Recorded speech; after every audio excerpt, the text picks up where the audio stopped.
Hi HR Nation, it's Chris Rainey. Welcome to HR Leaders, the show where we interview today's most successful and innovative HR practitioners 5 days a week. Today we have two special guests. First time actually, guys, by the way, we've had two guests on the show at the same time. So this is a moment right now.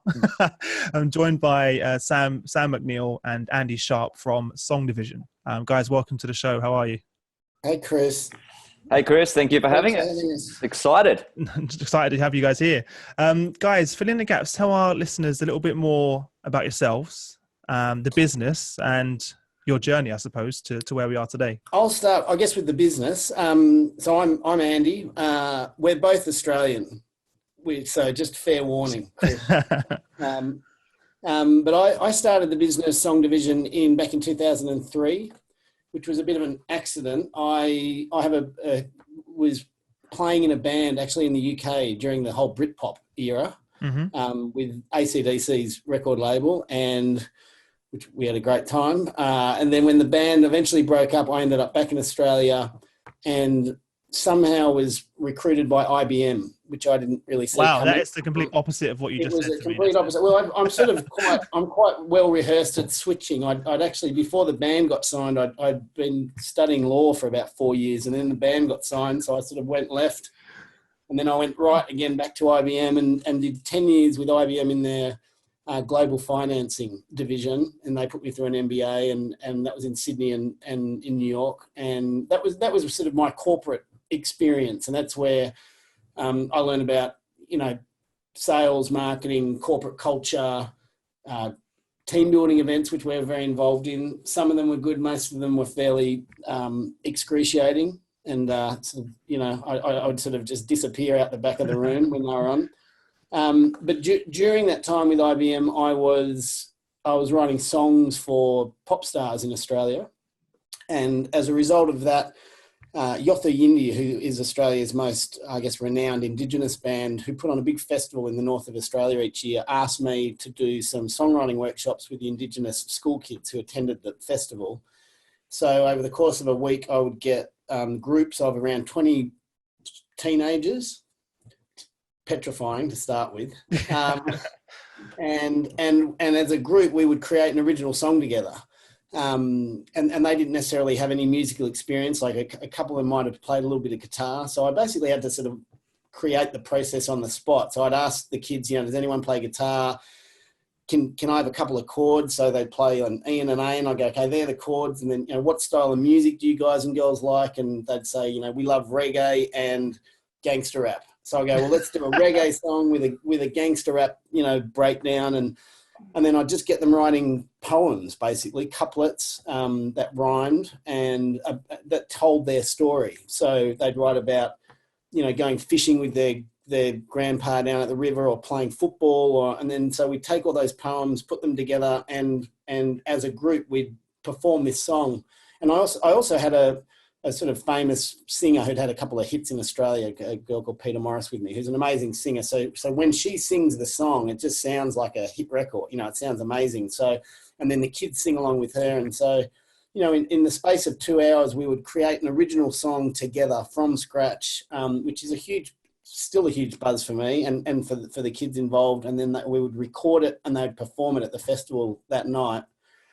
And directly after that experience, a friend of mine in Sydney who ran a sales team for a telco asked me if I could do that as a team building event for his sales team, which, going back to what I was saying before, I'm not really a team building guy. So I was like, I don't know, it's a bit naff, as they say in the UK. Yeah. I haven't heard that word in years. I haven't heard that word in a long time, but yeah. A bit cheesy and like a sort of an episode of The Office. And I was like, and I'm not really like a sort of kumbaya, sit around in a circle guy, but I was like, well, look, I can take them into a famous recording studio and bring in some top session musicians who've played with sort of big stars and some beer.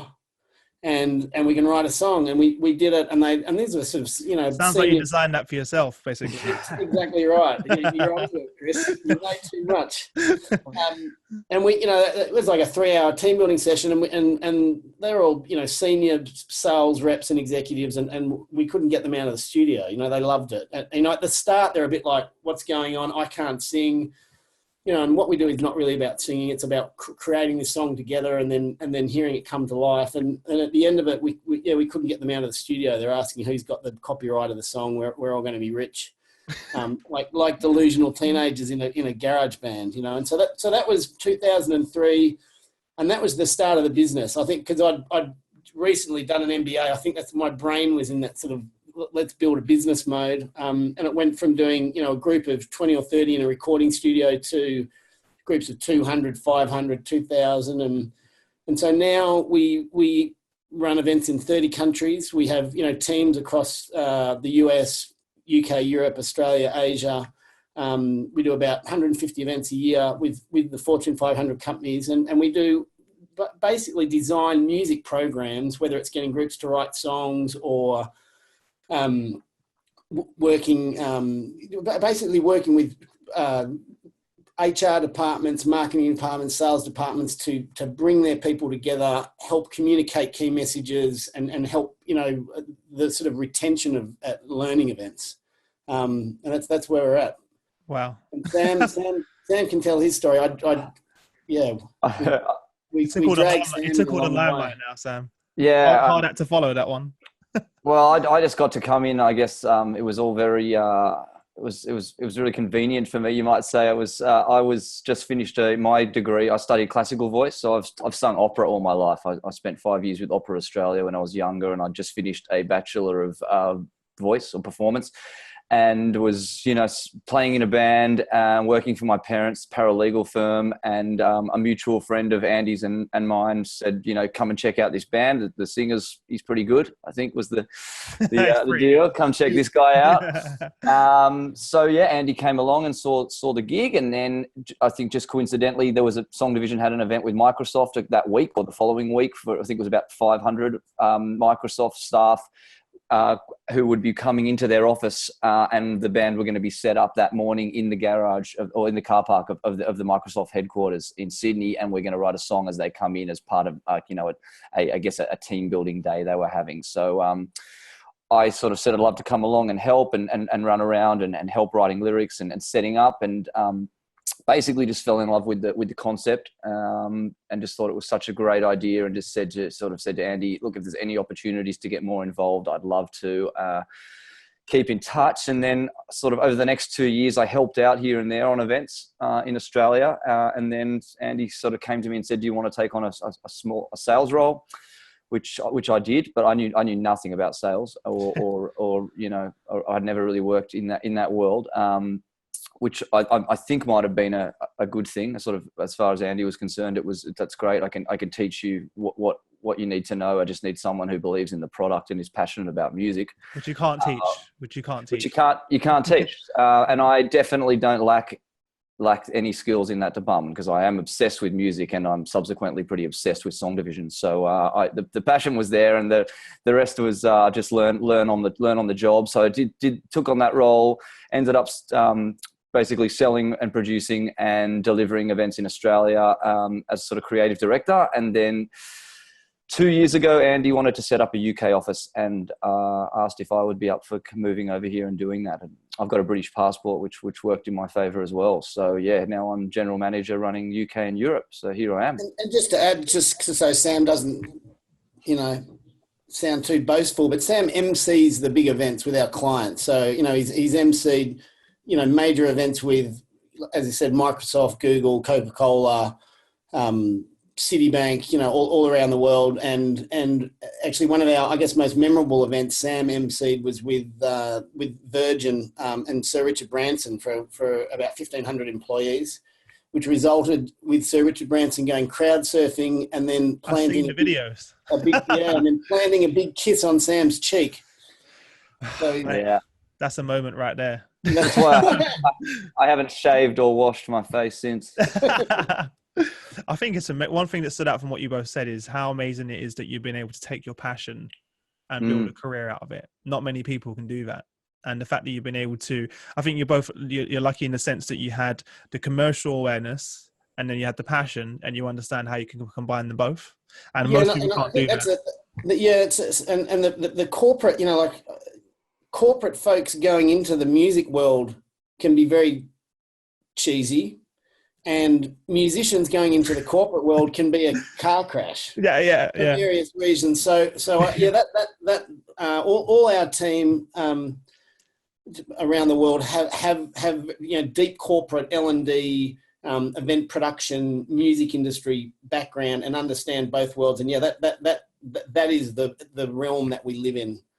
So that when we do come into a corporate event, the musicians that we use around the world play with the likes of Adele and Florence and the Machine, and had played with David Bowie. They're Justin Timberlake. They're the top session musicians. So when they come into an event, it really gets people's attention of like, wow, this isn't a corporate trainer that's coming in. But at the same time, so that sort of tricks them into forgetting about the day job, and then that puts us in a nice spot to be able to actually deliver some really practical learnings. And so that weird land between corporate and music is where we live and thrive.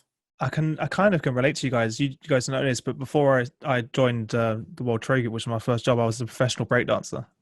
So we used to get paid. Our dance group was to get paid to go into corporate companies and perform at parties, their yearly party, the summer party, or just an event in the business.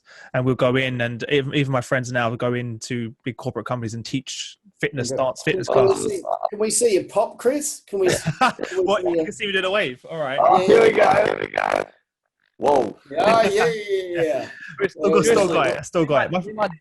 Chris, because we are looking at opening dance division after Songdivision. So literally, that is an idea that I'm working on with a few friends of mine at the moment, which is workplaceworkouts.com. Like we haven't launched it yet, but someone might. The domain's registered, guys. So don't try and say. Okay, yeah. Trademark. I've got the words on it, but let's collaborate. Let's collaborate. But one thing I realized is it was a car crash in the beginning when we first started doing it, because no one understood the commercial language. Yeah, we were like just passionate about dancing, and it was our thing. And looking back now, because obviously I've been in this world for a while, I'm like, oh my god, what were we doing? The reason we got those jobs was by accident. So people would see us at events or see us at competitions, and they'll go, you know what, we should bring those guys in. It was always similar to how you got your first job, right? Someone recommended, can you come in the business and teach this class, but as a corporate activity? And you were like, okay, that was the response we had, and it was like, okay. We performed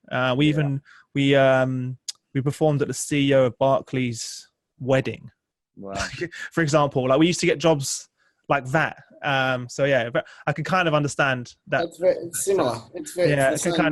I can understand that as well. But what's different? What makes you guys different from other organizations that offer these team building programs? What is it about incorporating music that creates something different, a different environment? Well, I guess there's two aspects of that too. There's the music side, and and our whole mission is building corporate culture through music. So rather than having the story I was telling before about where the business came from and how we came up with that sort of initial let's write a song in a recording studio product. That becomes a team building offering. Mm-hmm. But we haven't just stuck with that. We're developing programs all the time, because it always comes from what are the challenges and opportunities within a company with people, and then we develop programs from that point. So I mean, I can't speak for other organisations, but it's not like we have a scavenger hunt or a whatever a set thing. An off the shelf product, basically. Yeah, it's never an off the shelf product. It's always coming from what are your needs? How can we bring your people together? How can we make them love their work more, get to know each other better, become more productive, make it a better place to work? And then on the music front, the reason why music works is, to state the obvious, it's the universal language. It's not a physical, the classic, let's go abseiling or, play golf. It's sort of not the old white man club. Can I say that? No, you can say that. I know what you mean by that. Yeah, I don't know if you can say that technically, but we knew what you meant by it. So okay, good. And so music's for everyone. And we see it every day. You'll have a 600 person sales kickoff. Say for the European region, and you've got people from UK through to Russia, of all different. You've got CEO, junior marketing assistants, sales, shop floor person, and one and a guy and a younger girl, and they'll be standing next to each other talking, and they really have nothing in common apart from the fact that they work for the same company. And then one of the first things that we do when we do an event is we'll ask the audience, turn to the person next to you and tell them what was the first concert you went to. And so you have these. It's not like what type of music do you like to like. There's an answer. It's not subjective. There's an answer. And so if you get let's say it's an older guy talking to a younger girl, and he'll go, my first concert was the Beatles, and she'll like, oh my God, I love the Beatles. I grew up listening to the Beatles, and then her first concert was, I don't know, Nicki Minaj type thing, and he'll be like, oh my niece is right into her. It just gives them something to talk about, and so that's the first step, is that music is the universal language, and then I guess just quickly to get into the science of it, when there's people are creating music together, it releases oxytocin in the brain, which sort of opens up your prefrontal cortex, which is where you want to be when you're at work, when you're meeting it. And I'm sure your listeners know the basics of the science, but when you're under attack, when you're feeling defensive, you sort of revert back to your primitive reptile amygdala, and all you think of is what's in it for me, who's trying to hurt me, and this is why engaged employees work better, right? Exactly. And so it's the opposite of that. It's that sort of paranoid workplaces where everyone's like, who's trying to take my job? Am I going to stay here? It just becomes a sort of paranoid work environment. And then when we come into an event and people are creating music together, it's the opposite. It releases these chemicals in the brain that make the cuddle chemical, they call it, oxytocin. It makes you like being around other people, being sociable, and opening up to people, and using the prefrontal cortex where you can be creative and you can think strategically. And we're not saying we're like a silver bullet. We're going to come in and you're going to do one session with us and like everyone's going to have their brains changed. But people spend a lot of money on education and training and events, and you get everyone there. Most of the time people are on their phones and not really paying attention. And so I guess what we do is come in and create an environment that is safe and open and friendly, so that you can start to see what that feels like as a really lovely work environment, and create those connections. And that does flow back into the workplace. So that's why we use music. Could you share, obviously you've worked with so many amazing organizations. Could you share like one sort of customer success story or a project that you worked on that stands out, that you're most excited about, that really sort of resonates? As I said, we do hundreds of events a year around the world. So, and we're already, and it is, we are the when there's a conference on or a program, a training program, we're getting amazing feedback from CEOs, from leaders all the time. But I guess a typical example, which we just did recently, we just did in Chicago, in about 6 feet of, we were indoors, but it was cold and snowing.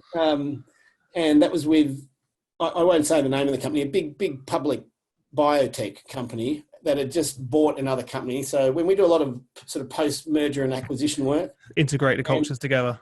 Yeah, and they were combining a sales force of around 300 with a smaller that they'd bought of around 200. So they'd put on a 3-day integration meeting. In the first few days, it's the CEO explaining, this is why we're here. It's going to be okay, because everyone's petrified, and at the end of it, they brought us in. They lead them into a big ballroom as a surprise, and there's a band on stage. We had Earl Slick, who plays with David Bowie and had played with John Lennon, and just great top session musicians. And we split them into 5 groups of 100, and throughout the afternoon they wrote songs about everything they'd been learning about the past few days, about why this is going to work, what the purpose of the company is, what the core values are, how it's going to be a success and why we're all in it together. And they wrote these songs in the afternoon, and at their big dinner that night, they got up on stage and had a huge battle of the bands showdown. No way, that's amazing. It was amazing. And at the end of that session, and then the band plays a big party. So it actually literally becomes a big party after that. And the CEO of the company came up to me after the event, and straight after that night, and said, out of the 3 days, we spent a lot of money putting on this program, and over the 3 days, the bit that's going to have the most impact on this journey that we're going on together is what you guys did. Which my first thought, I didn't say was like, I should have charged you more. was my first thought. But that's the so that's I guess that's a nice example, sort of fairly typical example of what we do. I think it's great because a lot of times they go in the room, they hear the message from the CEO, it goes in one ear, out the other. But when you're using something like music to convey the message, they're going to remember that, right? They're going to remember it through the lyrics. They're going to remember it through the feeling. They remember it through the whole atmosphere that you created. Well, Chris, just very quickly, the short example I would give, which was that the event itself was just a great event. It was with Spotify like 5 years ago, where we were partnered with an accredited facilitator who was running a disc profiling workshop, and we were the experiential element. And it was a great session, and it all went really well. But that was 5 years ago, and about 4 years later, I was at a pub in Sydney and was grabbed quite violently at the bar. At the time, I didn't really know what was going on, and the guy just said, "You emceed that event with Spotify with us 4 years ago," and I was like, "Yeah, man, that was great. How'd that song go again?" And he just started yelling this chorus of the song we'd written. No way. 5 years later. And I was like, "Well, there's the proof's in the pudding there." So that was a proud moment from an event that, that happens all the time. And I wake up in the middle of the night singing songs about pharmaceutical. It's a blessing and a curse. Yeah. No. Pretty crazy. So what, aside from that, what are the feedback do you get from the actual people that go through this? Not just the CEOs, the actual employees. What kind of feedback do you get from those guys? The typical feedback is, at the start, I was looking for the exits. I can imagine. Me too. I've been like, oh my God, they're going to make me sing. Yeah. I mean, and as we say, there's you're going to get two responses when they're up on stage. Our MCs are up on stage and say, "Hey, we're going to, as one of our programs, we're going to create an original song." You get two responses. One is, "Get me out of here," which would be my response. So the business is built on empathy towards people, I don't want to be that guy that gets picked on by the stand-up comedian. I don't want to be the volunteer up on stage. But that's one response, and because it's singing is petrifying, and I'm not really a singer either, so I understand that. And then the other response is, "Get me up on stage. This is my big break." Which is probably a small someone who's been waiting all that time for that moment. Yeah, which is you get both, but right at the start, our guys and girls make it very clear to everyone that it's not about singing. We're not going to randomly pull you out of the audience and make you sing on your own. It's about writing lyrics together, and then by the time they do get up to perform the songs, they've totally forgotten about it. Like if you said to them, "You're not allowed to perform the songs," they get angry. It's their group. They've done it. They've written the song. That's also the point about writing original songs as opposed to changing the words to, whatever to top 40 Bruno song is out at the moment. It's their song, so they're really proud of it. And they're writing funk songs, death metal songs, dubstep songs. Like they're cool, and they're funny. It's all they're writing about what work and their colleagues and their mission, but it's fun, and they get right into it. And so the response is, at the start, I was like, "How's this going to work? This is going to suck." And then at the end of it, it's like, that's the greatest experience I've ever had. So people, that's generally the line. But part of it, I suppose, the excitement is also going outside your comfort zone. And as we say, we try and make people, comfortable being a little bit uncomfortable. We don't want to be there to scare people, but you just want to take them out of. But they're in it together, right? They're in it together. Yeah. They're in it together, and you want to get them off the phones. You know, like, and we're very good at that. Or away from off their phones or in front of a computer or anywhere. Actually interact with people, guys. It's a real thing that happens there.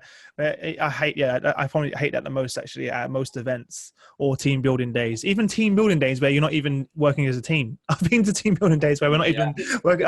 It's a global, universal challenge. I've got anyone with kids out there. I've got a daughter, and she's 7, and it's an ongoing reality that we have to very consciously deal with. Or you have something where they want to build the culture and they all do a video call, but then who's engaged really when you've got 20 people on a video call together? I've seen those ones as well, which is like that's pretty crazy. Well, look, you guys know I came across you through a number of the HR leaders that I work with. I've heard great things about you guys. For HR specifically, I know you work with teams, all different departments, not just HR. What are some of the things that you guys can work with specifically around HR that you think could help them? And we keep it pretty simple with HR. It's, as we were talking about technology, obviously, when we were just at the HRD, Sam co-emceed the HRD summit up in Birmingham, and I was there to heckle. There was nothing. Or to start the claps off. Yeah, everyone else. Exactly. Throwing tomatoes.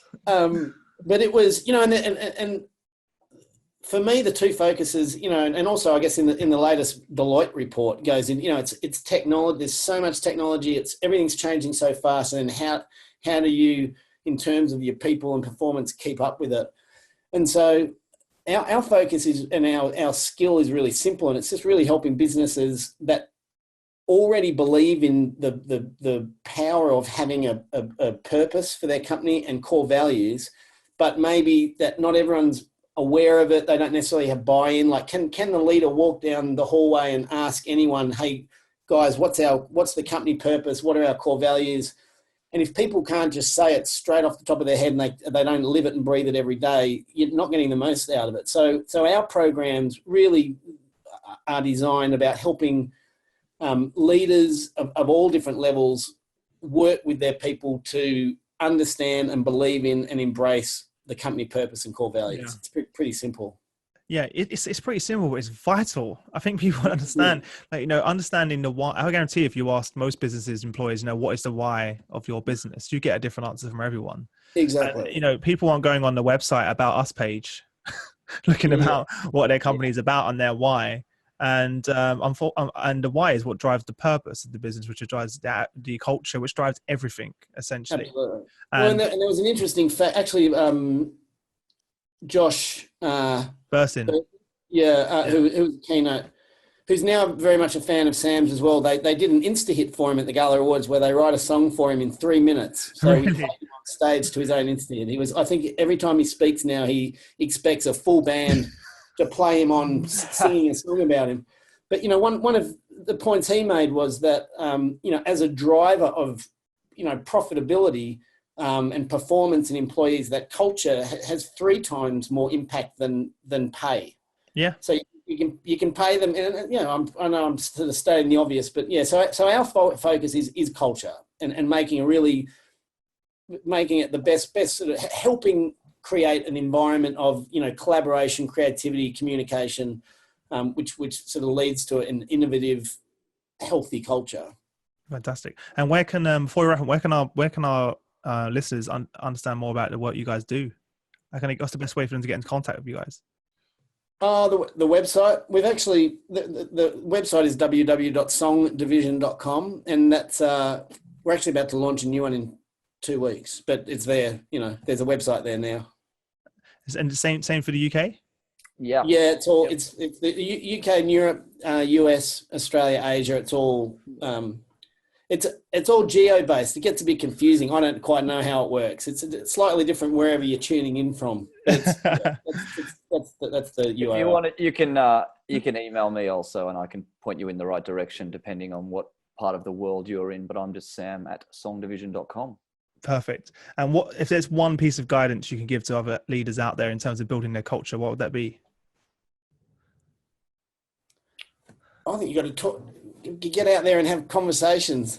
No. I was hoping you would say that, because I was leading you towards that, because it's a thing that people need to get out of the office, have conversations, bring people together, right? That's what's going to lead on to it. Perfect. Well, look, guys, I really appreciate you taking the time to join us. I know I've kept you on longer than I should have. We've thoroughly enjoyed it. Guys, make sure you head over to hrleaders.com. All of the show notes from the episode, everything they've been talking about, I'll link everything up in the description for you guys to actually do that. And if you want to get in touch with them, I'll make sure all the details are there. Apart from that, guys, I'm really excited I managed to finally get you on here. And I'm excited. I'm actually going to have to get you guys at one of our events. I'm secretly building up to saying you need to come to one of our HR Innovation Roundtables. Chris, you name the time, you name the place, I will be there. We appreciate being on here as well, because you're doing a really great thing, and I know you're working hard. So we appreciate being involved. No problem. Thanks, guys. Well, I wish all the best until next week.